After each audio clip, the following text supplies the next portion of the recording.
Hello everyone, welcome to my channel শিমমস healthy ফুডে। আশা করি সবাই ভালো আছেন, আমরা ভালো আছি। আজ একটি নতুন রেসিপি নিয়ে হাজির হয়েছি, গুলশা মাছের তরকারি। এই গুলশা মাছের তরকারিটা খুব সহজেই কিভাবে আমি রান্না করি সেটাই আপনাদের সামনে শেয়ার করব। আমি মাছগুলোকে ভালোভাবে লবণ দিয়ে ধুয়ে নিয়েছি,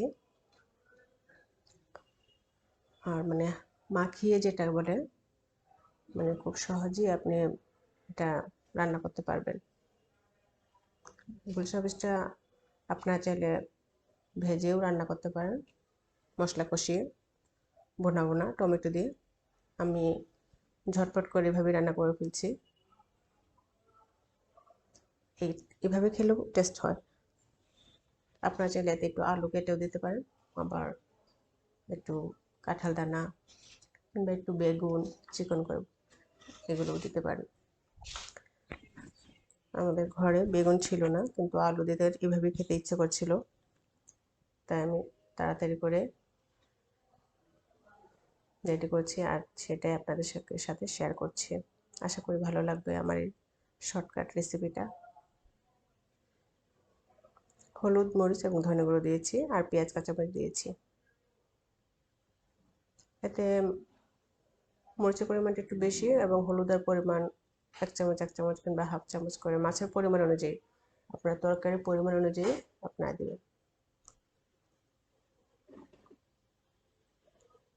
পানি খুব বেশি দিব না আমি।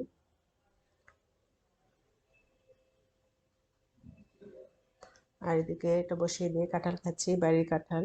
দেখতে খুবই সুন্দর লাগছে, খেতে খুবই মজা হয়েছে। এই কাঁঠালগুলো খেতে খুবই ভালো লাগে। তরকারি হয়ে এসেছে, আর আমি একটা টমেটো কুচি করে কেটে দিয়েছি।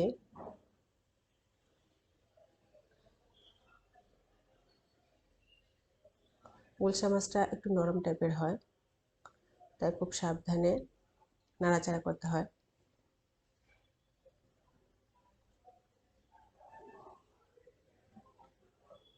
হয়ে গেছে তরকারি। এখন আমি আমার ছোট টবে ধনেপাতা গাছ লাগিয়েছিলাম, সেখান থেকে আমি 3-4টা পাতা তুলে এনে কুচি করে উপরে দিয়ে দিলাম। আশা করি আমার এই রেসিপিটা আপনাদের ভালো লাগবে।